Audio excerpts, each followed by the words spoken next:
today. It's Matt from Holo's Retro Gaming once again, and today we're going to show you how to add your legally obtained ROMs onto your RetroPi system. Currently we have Nintendo, Mega Drive, Master System, Game Boy, and such. We're going to add Game Boy, just a regular Game Boy today.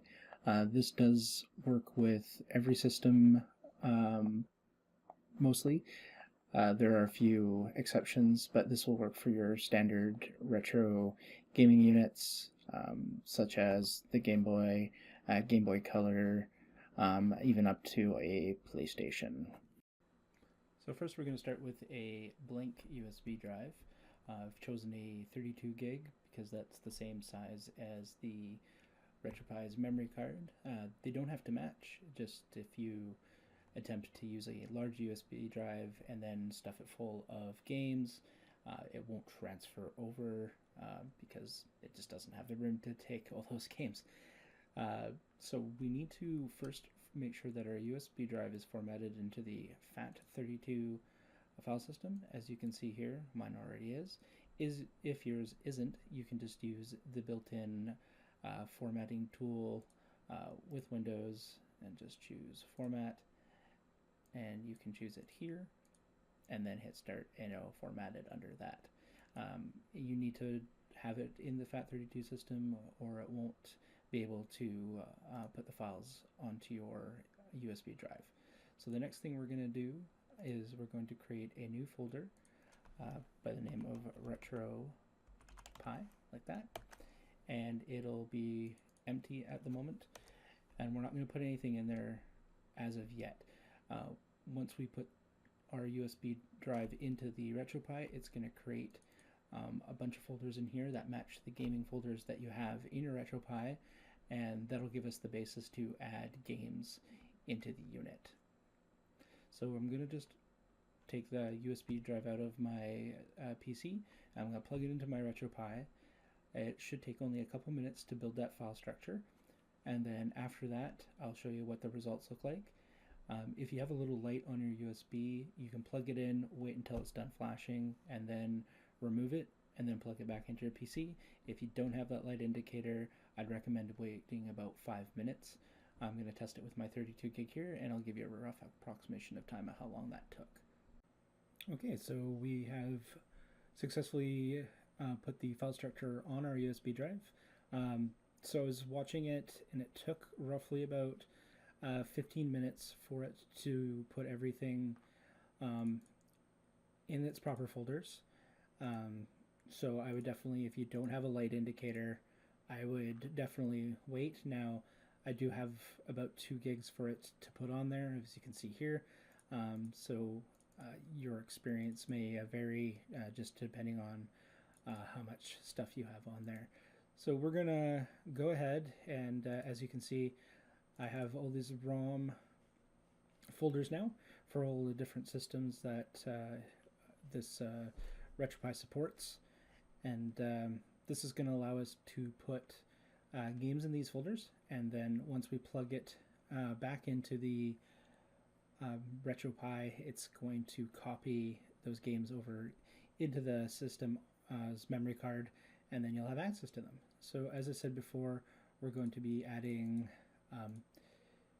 Game Boy games. So this is our Game Boy folder right here, and I have the entire ROM set that I totally own, and I'm gonna copy, so it's just drag and drop or copy into this folder. So I have that on the other side of, on one of my other screens, so I'm just gonna, I copied them all and drop here, and this will take a little bit to copy over, not as long as I actually thought it was going to be, so we'll do that.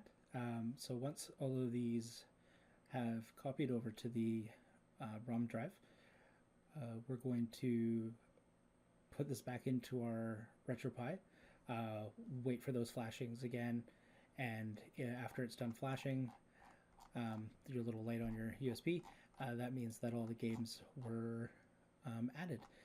And so I'm going to do that right now, and then I'll show you the results after that. Okay, everybody, and we're back. And so we've transferred all our games over via the USB drive. It took about 3 to 4 minutes for it to transfer everything over.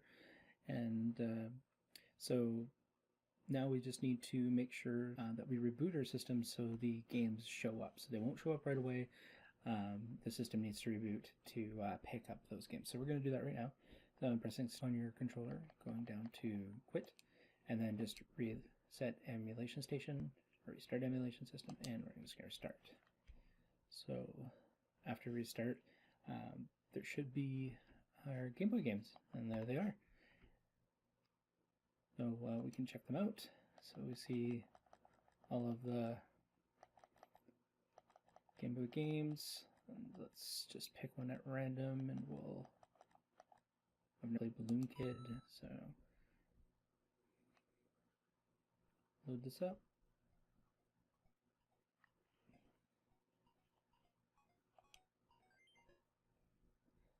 Single. Oh, where am I going? I'm like a version of Up, but a kid instead of a house. Bye, Mom, or whoever that was. Why did you tie so many balloons to me? Oh. Oh, oh. Am I supposed to pop balloons? Oh, why did I do that? I'm on the ground. That doesn't seem very balloon. Oh, and fire killed me.